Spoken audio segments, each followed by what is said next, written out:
हौसलों के तर्कस में कोशिश का वो तीर जिंदा रख, हौसलों के तर्कस में कोशिश का वो तीर जिंदा रख। हार जाओ चाहे सब कुछ जिंदगी में, हार जाओ चाहे सब कुछ जिंदगी में, मगर जीत की उम्मीद जिंदा रख, मगर जीत की फिर से उम्मीद जिंदा रख। हेलो स्टूडेंट, एक बार फिर से आप सभी का स्वागत है आपके अपने परिवार HBR स्टडी पॉइंट में। तो आज हम स्टार्ट करने वाले हैं क्लास 12 के चैप्टर रिलेशन एंड फंक्शन का सेकंड पोर्शन, जो क्या होता है अपना फंक्शंस यानी फलन।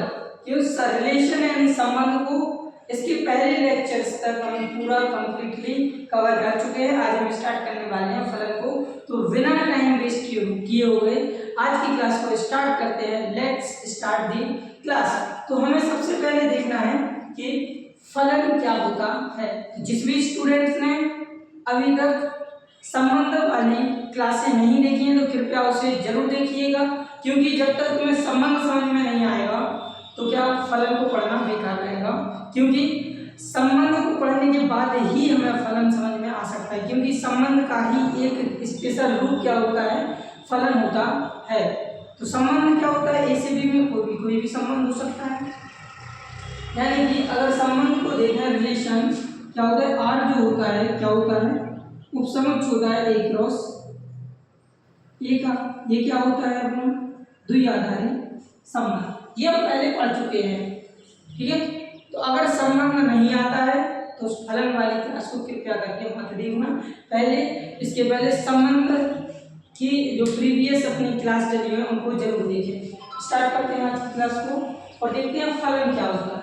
देखो फलन है क्या। फलन जो है वो एक संबंध का जो फलन होता है, दो समुच्चयों के बीच में क्या होता है, एक विशेष प्रकार का क्या होता है, संबंध होता है। क्या होता है, एक विशेष प्रकार का संबंध। जैसे तुमने संबंध में पढ़ा होगा, जब हम संबंध पढ़ रहे थे उसमें हमने एक चीज पढ़ी थी, वो क्या थी कि संबंध का प्रांत क्या होता है, संबंध का परिसर क्या होता है और संबंध का सह प्रांत क्या होता है। ये सभी हमने उस वीडियो में देखा था, संबंध वाली वीडियो में, ठीक है। तो सेम यहाँ पर रहेगा कि फलन का प्रांत क्या होता है, फलन का सह प्रांत क्या होता है और फलन का परिसर क्या होता है। तो पहले हम ये जानते हैं कि फलन का प्रांत क्या होता है, सह परिसर क्या होता है, सह प्रांत का। इसके बाद देखते हैं कि फलन क्या होता है। अगर हम तुमसे बात करें फलन की, तो फलन क्या है, ए और बी समुच्चय के बीच में एक क्या होता है, विशेष प्रकार का क्या होता है, संबंध होता है। क्या होता है, विशेष प्रकार का संबंध। अब विशेष प्रकार का संबंध कैसे होगा, तो देखो अगर हम तुमसे बात करें जैसे 1 2 3 4 5 यानी ए समुच्चयों में हमने अवयव लिखे, क्या लिखा A B C D। अब हमने तुमसे कह दिया कि ए से बी में संबंध आर है, तो आर तुम कैसे भी ये लिख दिया, ये क्या है, संबंध आर। ए के जो अवयव होंगे किसी ना किसी अवयव का बी के अवयव, बी समुच्चय के अवयव के साथ संबंध है, मतलब रिलेशन है, वो क्या है, संबंध। लेकिन फलन में थोड़ी सी क्या है, कंडीशंस रख देते हैं। क्या रख देते हैं, कंडीशंस। जैसे हम यहाँ पर बात करें फलन में क्या होता है, तो फलन को एक बेहतरीन एग्जाम्पल से समझ सकते हैं। इस एग्जाम्पल को हम मतलब गजब का शानदार एग्जाम्पल, देखो उसको रियल में मत लेना, बस ऐसे ही समझाने के तौर पर ले रहे हैं। तो जो हमारा ये फलन में जो ए समुच्चय होगा, जो पहले वाला समुच्चय होगा, उसे हम मानेंगे क्या, रानी, या ऐसे मानो चलो रानी और राजा हो सकते। ये क्या है, समुच्चय जो ए है इसके जितने भी अवयव हैं वो क्या है, रानियां हैं, और समुच्चय बी के जितने भी अवयव हैं वो क्या है, राजा, ठीक है। तो फलन के लिए क्या डिसाइड होता है, और हाँ एक चीज देखना, जो पहले वाला समुच्चय होता है उसी को हम क्या बोल देते हैं, मतलब जिन जिन अवयवों का संबंध होता है। देखो जी रानी हो गई, जी क्या है, राजा। तो इसमें जब हम फलन को पढ़ते हैं तो फलन में एक चीज देखना पड़ता है क्या, कि एक पहली कंडीशन ये आती है, जितनी भी रानियां हैं, क्या है, रानियां यानी सभी रानियों की क्या हो, सभी रानियों की शादी हो, क्या हो, सभी रानियों की शादी हो। मतलब अगर हम यहाँ से बोले एक जी रानी है तो इसकी शादी होनी चाहिए, इसकी भी शादी होनी चाहिए, इसकी भी होनी चाहिए, इसकी भी होनी चाहिए। तो देखो जो समुच्चय ए है उसमें जितने भी अवयव हैं यानी कि रानियां, उन रानियों की क्या होनी चाहिए, शादी होनी चाहिए। क्या होनी चाहिए, शादी। तो यहाँ पे एक की भी करवा दी, दो की भी करवा दी, तीन की भी करवा दी, चार की भी करवा दी, लेकिन पांचवी जो रानी है उसकी शादी नहीं हुई। अगर इसकी शादी नहीं हुई इसका मतलब क्या है, ये फलन नहीं हो सकता है, क्योंकि पहली कंडीशन ही हमें क्या दी है, सभी रानियों की शादी हो। मतलब हर एक रानी की शादी होना चाहिए, कोई भी रानी कुमारी नहीं होनी चाहिए। रानी या रानी से यहाँ तुम राजकुमारी भी ले सकती हो, राजकुमारी की रानी तो तभी बनेगी जब उनकी शादी हो जाएगी, राजकुमारी उस साइड का राजकुमार। ठीक है, पहली कंडीशन क्या होगी, सभी रानियों की शादी। दूसरी कंडीशन क्या है, दूसरी कंडीशन तुमसे कहती है फलन को सिद्ध करने की, सिर्फ यही दो कंडीशन है कि हर रानी की एक ही शादी हो, हर रानी की एक ही शादी हो। यानी इसका मतलब क्या है, अब मान लो मैंने इस पांचवी रानी की शादी नहीं तो हम लोग इस डी के साथ कर पाएंगे, ठीक है, हो सकती है। और हमने यहाँ पे क्या लिखा, मैं एक यहाँ पर राजा लिखे देखा, ये राजा कुम्हारा है, चलो हम रानी की शादी इससे भी करवा दें।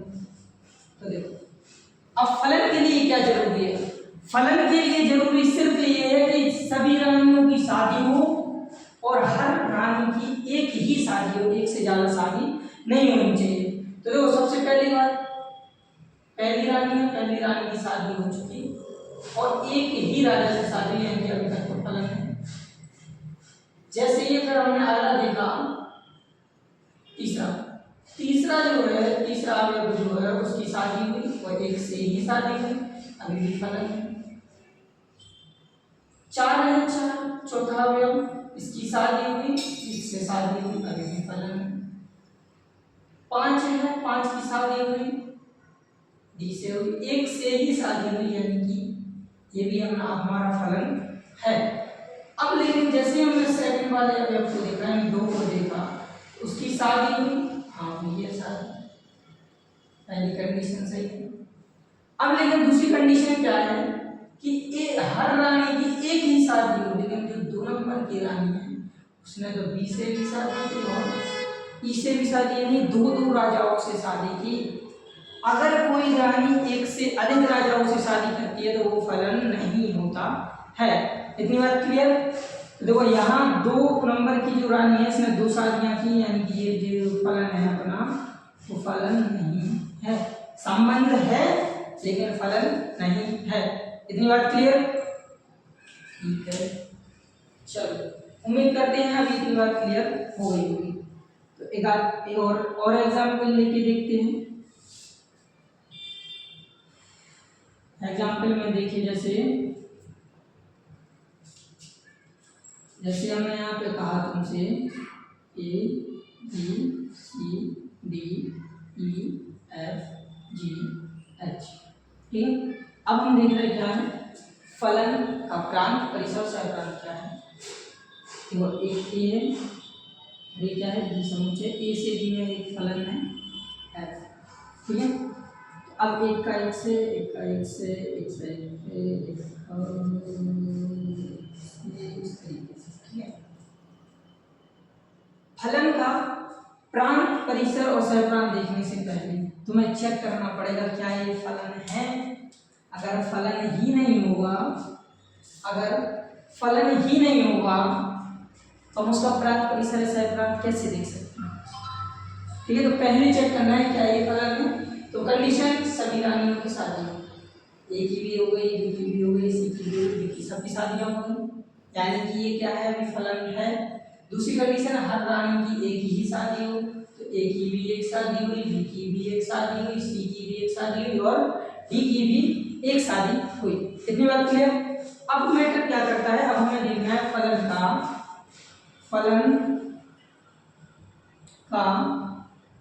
प्रांत। क्या देखना है, फलन का प्रांत। क्या देखना है, फलन का प्रांत। फलन का प्रांत क्या होगा, समुच्चय ए। क्या होगा, समुच्चय ए, समुच्चय ए। तो अगर हम बात करें फलन के प्रांत की, तो यहाँ पे प्रांत क्या होगा, ए बी सी और डी। इतनी बात क्लियर। तो ये क्या है अपना प्रांत, क्या बोल सकते हैं इसे, प्रांत। इतनी बात क्लियर है, 100% क्लियर। क्योंकि अगर इसका हम एक को छोड़ देंगे, मान लो एक टाइम के लिए इसकी शादी नहीं हुई, समुच्चय ए को हम क्या प्रांत बोल सकते हैं, नहीं। लेकिन कंडीशन ये तो गलत हो जाएगी सभी लड़कों की शादी हो, और अगर शादी ही नहीं हुई तो फलन ही नहीं होगा। तो अगर फलन नहीं है तो हम उसके प्रांत कैसे देखेंगे। यानी कि जो पूरा का पूरा समुच्चय ए होता है उसे ही हम क्या बोलते हैं, प्रांत। क्या बोलते हैं, प्रांत। यानी कि हमें आप बोल सकते हैं कि जो पूरा का पूरा क्या है, समुच्चय ए है, और समुच्चय ए ही क्या कहलाता है अपना फलन का प्रांत। सहप्रांत क्या होता है, फलन का सह प्रांत। फलन का सह प्रांत क्या होता है, तो जो पूरा का पूरा समुच्चय बी होता है वो क्या कहलाता है, फलन का सह प्रांत। तो क्या हो जाएगा, एच जी एफ ई। इतनी बात क्लियर। अब बात आती है किसकी, परिसर की। तो परिसर यानी फलन के प्रांत के जिन जिन अवयवों का संबंध समुच्चय बी के जिन जिन अवयवों से होता है वही क्या कहलाता है अपना परिसर। तो फलन का परिसर क्या कहलाता है, परिसर क्या हो जाएगा, देखो ए का किससे, एस से संबंध है, बी का किससे है, जी से है, सी का किससे है, एफ से है, और डी का भी किससे, एफ से है। यानी कि क्या है, फलन का जो प्रांत होता है वो पूरा का पूरा समुच्चय होता है, और इसे हम क्या है प्रदर्शित किससे करते हैं, फलन इस प्रकार से। क्या बोलते हैं, सच दैट। इंग्लिश में क्या बोलते हैं इसे, सच दैट, और हिंदी में क्या बोलते हैं, इस प्रकार है, इस प्रकार है कि, इस प्रकार है कि। इतनी बात क्लियर। हम फलन को कैसे प्रदर्शित करेंगे, फलन एफ इस प्रकार है, ए टेंड्स टू बी। क्या बोलते हैं, ए से बी, ए से बी में फलन एफ जो है ए से बी में है, तो इस ए को हम क्या बोलते हैं, प्रांत, और इस बी को हम क्या बोलते हैं, सह प्रांत। क्या बोलते हैं, सह प्रांत। इतनी बात क्लियर है, उम्मीद करते हैं इतनी बात क्लियर होगी। तो हमने क्या देख लिया कि फलन क्या होता है, फलन का सह प्रांत क्या होता है, और फलन का परिसर क्या होता है। जल्दी से डेफिनेशन लिखी हुई है उसे देखते हैं और फिर हम आगे बढ़ते हैं। तो देखो फलन क्या होता है, फलन दो समुच्चय के बीच, क्या है, फलन दो समुच्चय के बीच एक क्या है, विशेष प्रकार का संबंध। क्या होता है, विशेष प्रकार का संबंध क्यों बोलते हैं, क्योंकि इसमें कंडीशंस आती है। क्या आती है कंडीशन, सभी रानियों की शादी हो और हर रानी की एक ही शादी हो। तो क्या है, समुच्चय के बीच में एक विशेष प्रकार का संबंध जिसमें प्रांत के प्रत्येक अवयव का, यानी प्रांत की प्रत्येक रानियों का संबंध सह प्रांत के प्रत्येक अवयव से होता है। क्या है, प्रत्येक सह प्रांत के प्रत्येक अवयव से होता है। सॉरी, यहाँ पर थोड़ी डेफिनेशन में मिस्टेक लग रही है, जिसमें प्रांत के प्रत्येक अवयव का संबंध सह प्रांत के अलग अलग अवयव से होता है। सह प्रांत के अलग अलग अवयव से होता है। यानी कि देखो ए है तो ए का एस से, बी का जी से, और सी का डी से, और क्या है डी का एफ से।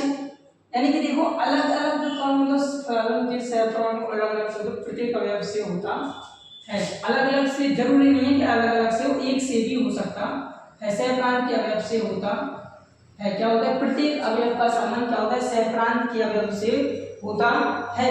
मतलब कहने का मतलब इसमें जो है, इसमें कोई भी अवयव खाली नहीं छोड़ना चाहिए। इसके बाद देखो इसको एक तरीके से और समझ सकते हैं कि अगर यहाँ पे हम बात करें, यहाँ यहाँ से कोई चीज़ डालने के लिए है और यहाँ से भी कोई चीज़ निकालने के लिए है।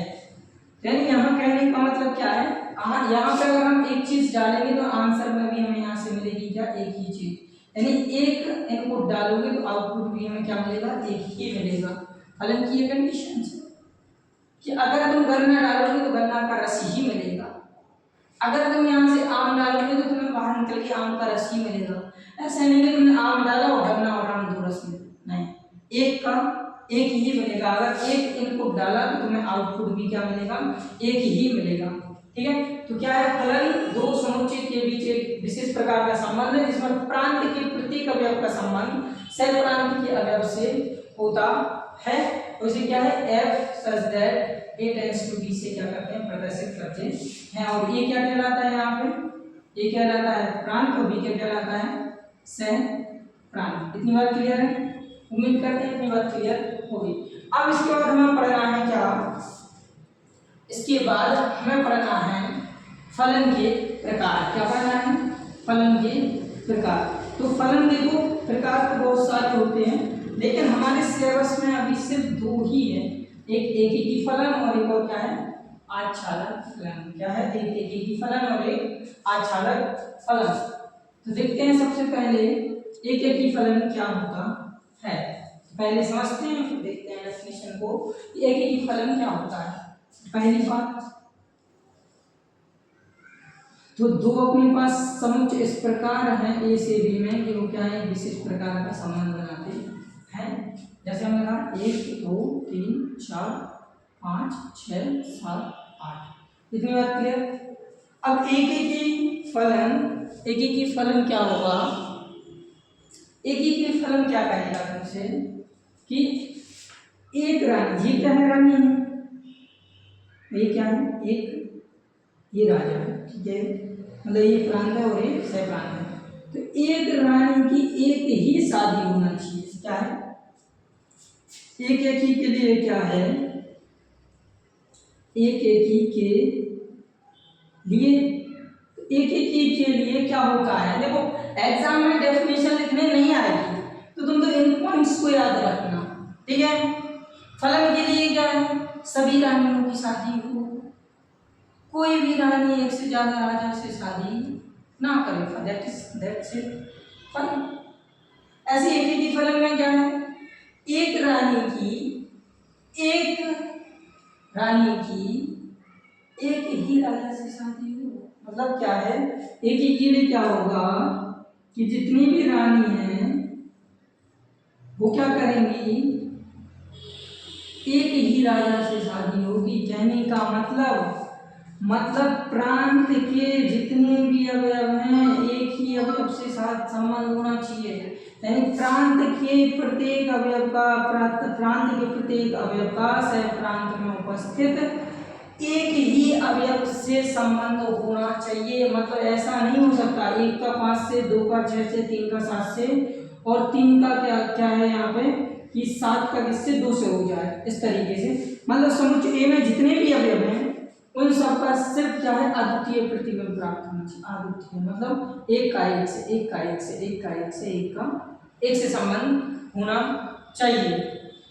यानी कि तुमसे क्या कहा कि वह फलन जिसमें प्रांत के प्रत्येक अवयव का सह प्रांत में अद्वितीय प्रतिबिंब होता है। क्या होता है, अद्वितीय प्रतिबिंब होता है। यानी कि इसमें जो भी अवयव हैं वो एक का एक से ही संबंध होना चाहिए। किससे होना चाहिए, एक का एक से संबंध होना चाहिए। तो चलो अब हम क्या करते हैं, इसको चार हम तुम्हारे लिए क्या लिखते हैं, समुच्चय लिखते हैं, फलन लिखते हैं। मैं इसमें बताना कौन फलन है कौन फलन नहीं है, और तुम्हें बताना है कौन एकीकी है और कौन एकीकी नहीं है। एकीकी में सिर्फ एक याद रखना, एक का संबंध एक से, एक का संबंध एक से, एक का संबंध एक से, एक का संबंध एक से, बस। चलो अब जैसे हमने एक ये बनाया तुम्हारे लिए, ये ए से बी में ये फलन है, ए बी सी ई एफ जी, ये ठीक है। तो बताना है ये कौन सा फलन, पहले तो चेक करना है कि फलन है या नहीं है, फलन है या नहीं है। तो देखो 5 6 7 8 9 11 इसमें एक एक एक एक, ठीक है।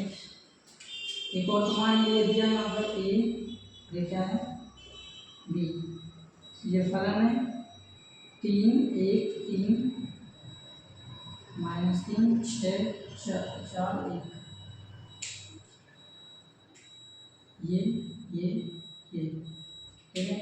एक और ए से B F D E F G H I, इतनी बात क्लियर। अब देखो यहाँ से क्या है, डी से हमने लिखा ई, ये और ये 6। अब तुम्हें यहाँ चेक करना है कि इनमें से कौन फलन है कौन फलन नहीं है। अगर वो फलन है तो क्या वो एक ही फलन है या नहीं। तो देखो सबसे पहली बात, अगर फलन चेक करना है तो हर एक रानी की शादी होना चाहिए। तो हर एक रानी की शादी है ये फलन, और हर एक रानी की, जो भी रानी है उस रानी की एक ही शादी होना चाहिए। यानी फलन तो है, पहले फलन चेक कर ले कौन है कौन नहीं। तो हर एक रानी की शादी हो, तो है तीनों रानियों की शादी। कोई भी रानी की दो शादियां ना हो, तो एक है इसकी एक और इसकी दो, कंडीशन गलत, यानी फलन नहीं है, ठीक है। नेक्स्ट, अब यहाँ देखो हर एक रानी की शादी हो, हर एक रानी की शादी है, किसी भी रानी की दो शादियां ना हो, यहाँ यहाँ यहाँ। देखो हर एक रानी की एक शादी है तो फलन तो है, ये फलन तो है। अब यहाँ देखो डी की शादी है, ई की भी है, एफ की, तीनों की है। एक की एक से ही है, रानी की ये भी फलन है। अब चेक करना है तुम्हें क्या है, जो जो कोई एक ही की फलन है, वे एक ही फलन क्या है, एक का संबंध एक से, एक का संबंध एक से, एक का संबंध एक से, एक का संबंध एक से। तो ये कौन सा फलन है, एक ही फलन है। इसमें देखो एक का संबंध एक से, ये तो फलन ही नहीं है। एक का संबंध एक से, एक का संबंध एक से, यहाँ एक का एक से होना चाहिए, यहाँ तो दो का एक से हो गया, दो का एक से हो गया, दो का एक से हो गया। जब दो का एक से होगा तो वो तुम्हारा एक एक ही नहीं होगा, एक एक ही नहीं होगा, एक एक ही नहीं होगा। एंड लास्ट एक का एक से, एक से, तो ये भी क्या है, मतलब एक एक ही फलन हुआ। उम्मीद करते हैं अब एक एक ही फलन समझ में आ गया होगा। चलो अब देखते हैं हम क्या इसका प्रतीकात्मक रूप, क्या देखते हैं प्रतीकात्मक रूप। प्रतीकात्मक रूप में क्या है, प्रतीकात्मक रूप, प्रतीकात्मक रूप में क्या है, प्रतीकात्मक रूप क्या होता है, अगर एक फलन दिया है तुम्हें एफ एक्स, उसको तुम क्या है एफ एक्स वन बराबर एफ एक्स टू लो, तो अगर तुम इसे सॉल्व करने पर, इन्हें सॉल्व करने पर एक्स वन बराबर एक्स टू लाते हो तो क्या कहलाता है, एक एक ही फलन कहलाता है। क्या कहलाता है, एक एक ही फलन कहलाता है। इसके बाद बात करें हम किसकी, आच्छादक फलन की। किसकी, आच्छादक फलन, किसकी बात करते हैं, आच्छादक फलन की। आच्छादक फलन, 1 मिनट का टाइम लीजिएगा, माइक की बैटरी चार्ज हो चुकी है, माइक चेंज कर ले। चलो तब तक सभी नोट कीजिएगा, एक बार ध्यान से पढ़िएगा। चलो माइक चेंज कर लें। ओके, हेलो हेलो, आवाज क्लियर आ रही है। चलो देखते हैं अब क्या देखना है हमें, आच्छादक फलन। तो देखो आच्छादक फलन को समझना, देखो जो हमने एक ही फलन था वो तो बेस्ड ऑन किस पर था, रानी पर, ठीक है। और जो तुम्हारा आच्छादक फलन है वो बेस्ड किस पर है, आच्छादक, यानी ए से बी में क्या है, एक संबंध, एक फलन। अब इसमें एक भी अगर खाली नहीं छूटना चाहिए, अगर छूट गया तो वो फलन नहीं है। लेकिन अगर इसका क्वेश्चन उल्टा करते हो कि जो तुम्हारा समुच्चय बी है, जो सह प्रांत है, सह प्रांत का एक भी अवयव अगर नहीं छूटता है, यानी जैसे 3 4 5 6 7 6 3 2 1 1 1 1 यूं और की बात कर इस तरीके से। अब हमने तुमसे क्या कहा, आच्छादक फलन क्या होता है? आच्छादक फलन वो फलन होता है जिसमें प्रत्येक राजा की शादी होनी चाहिए। क्या होनी चाहिए? प्रत्येक राजा की शादी होनी चाहिए। उसमें क्या था, उसमें सिर्फ एक का एक से संबंध होना चाहिए, मतलब एक की शादी एक से होनी चाहिए, एक की शादी एक से होनी चाहिए। अगर एक की शादी एक से हो रही है तो वो कहलाता है एक एक ही फलन। और अगर तुम्हें आच्छादक लिखना है तो हर एक राजा की शादी होनी चाहिए। बस यहाँ देखो भाई साहब, राजा एक की हो गई, यहाँ दो की तो दो दो हो गई, यहाँ 3 की तो 1 हो गई, लेकिन छठे में 7वें राजा कुम्हारे हैं, इनकी शादी नहीं हुई। अगर किसी भी राजा की शादी नहीं हुई तो वो कौन सा फलन होगा? वो आच्छादक फलन नहीं होगा। क्या होगा? वो आच्छादक फलन नहीं होगा। इतनी बात क्लियर? उम्मीद करते हैं ये बात क्लियर होगी। तो जैसे अब हम तुम्हारे लिए इसकी पहले डेफिनेशन लिखें, क्या है? वह फलन जिसमें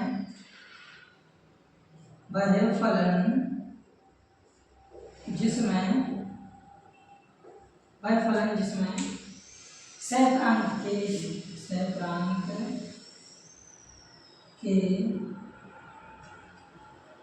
प्रत्येक अवयव का पूर्व प्रतिबिंब प्रांत में मौजूद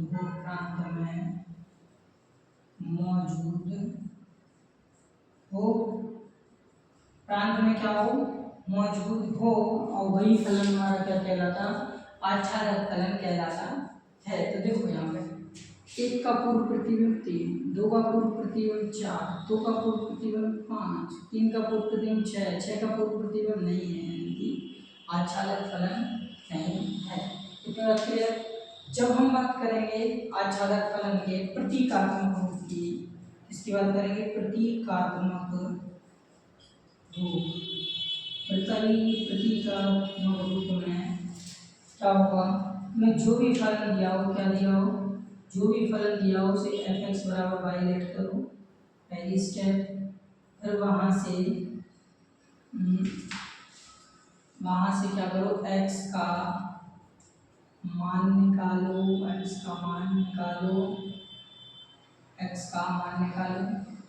और थर्ड स्टेप में क्या करोगे? जब x का मान निकल जाए तो तीसरे स्टेप में x का मान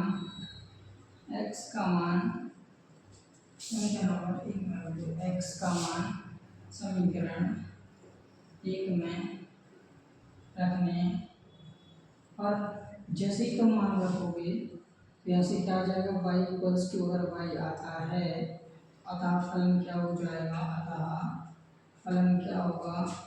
आच्छादक फलन होगा। ठीक है, उम्मीद करते हैं कि बात क्लियर होगी। देखो फलन क्या होता है? एक विशेष प्रकार का संबंध होता है। विशेष प्रकार का संबंध कैसे होगा? विशेष प्रकार का संबंध इस तरीके से कि जो समुच्चय ए है, ए यानी प्रांत के प्रत्येक अवयव का संबंध किससे होना चाहिए? बी में होना चाहिए। यानी शॉर्ट में देखें तो जितनी भी रानियां हैं, रानियों की प्रत्येक रानी की शादी होना चाहिए, और हर एक रानी, मतलब कोई भी रानी कुमारी नहीं होना चाहिए। मतलब पहली लाइन कहती है अपने पास कि प्रत्येक रानी की शादी हो, कोई भी रानी क्या हो? कुमारी नहीं होना चाहिए। इसके बाद फिर हमने देखा तुम्हारे लिए दूसरा क्या देखा कि फलन के प्रकार। तो फलन के प्रकार में सबसे पहले एक ही फलन, यानी कि एक की शादी एक से होना चाहिए, एक की शादी एक से होनी चाहिए, एक की शादी एक से होना चाहिए, यानी एक का एक ही प्रतिबिंब प्राप्त होना चाहिए। इतनी बात क्लियर, दैट्स इट। इसके बाद फिर हमने देखा आच्छादक फलन। आच्छादक फलन क्या था कि आच्छादक में जो सहप्रांतों के जितने भी अवयव हैं उन प्रत्येक अवयव का पूर्व प्रतिबिंब मौजूद होना चाहिए। किसमें? प्रांत में। अगर पूर्व प्रतिबिंब मौजूद नहीं होता है प्रांत में तो वो आच्छादक फलन नहीं होता है। और अगर आच्छादक फलन नहीं है तो उसे बोलते हैं अंतःक्षेपी। और जो फलन तुम्हारा एक एक ही नहीं होता उसे क्या बोल देते हैं हम, मतलब अगर एक का एक से संबंध ना करके कोई एक राजा की दो रानियों के साथ शादी हो गई तो उसे क्या बोलते हैं, बहुएकी फलन। क्या बोलते थे? सॉरी, बहुएकी फलन। इतनी बात क्लियर। लेकिन हमारे सिलेबस में सिर्फ दो ही फलन बचे हुए हैं, एक है एकेकी फलन और एक और क्या है, आच्छादक फलन।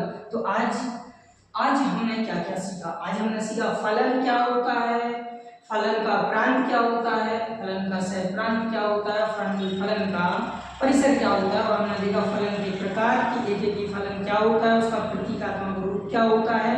दूसरा हमने सीखा आच्छादक फलन क्या होता है, उसका प्रतीकात्मक रूप क्या होता है। इतना ये हमारा क्या है, जो प्रश्नावली एनसीईआरटी की जो प्रश्नावली 1.2 है, इस इंट्रोडक्शन से क्या है वो पूरी की पूरी प्रश्नावली सॉल्व हो जाएगी। ठीक है, फिर इसके बाद हम क्या करेंगे, जो नेक्स्ट लेक्चर आएगा उसमें प्रश्नावली 1.2 को करने वाले हैं। उसका नेक्स्ट लेक्चर में हम विविध को कवर करेंगे। आने वाले लगभग 2 से 3 लेक्चर में क्या है, अपना जो पूरा का पूरा चैप्टर है रिलेशन एंड फंक्शन, लगभग इसके भी क्लासें कितनी, लगभग 11 से 12 क्लासें हो चुकी होंगी, लगभग 16 से 17 क्लास में अपना पूरा का पूरा जो संबंध है और फलन चैप्टर है वो कवर हो जाएगा। तो कृपया करके सभी जिन ने अभी अपनी पूरी प्लेलिस्ट को नहीं देखा है वो धीरे धीरे टाइम निकाल के देख लें, क्योंकि जितना ज़्यादा तुम कोर्स को पीछे धकेलते जाओगे तुम्हारे लिए उतना ही सरदर्द बढ़ता जाएगा। क्योंकि सिलेबस छोटा नहीं है, धीरे धीरे पढ़ते जाओगे कोई प्रेशर नहीं आएगा। और जब अचानक पढ़ने बैठोगे तो सिर दर्द का ही काम करता है और फिर माइंड क्या होता है, एक तरीके से डाइवर्ट होने लगता है कि अब हमें ये भी पढ़ना है, ये भी पढ़ना है, ये भी पढ़ना है। तो कृपया इन सभी चीज़ों से बचने के लिए क्या करें, टाइम से डेली रूटीन बनाएं और रूटीन के साथ उसे जो भी रूटीन बनाएं उस रूटीन को फॉलो करें। और वीडियो अगर आप सभी के लिए अच्छी लग रही है तो कृपया इस चैनल को सब्सक्राइब करें और वीडियो को अपने दोस्तों तक शेयर जरूर करें। मिलते हैं नेक्स्ट वीडियो में। जय हिंद।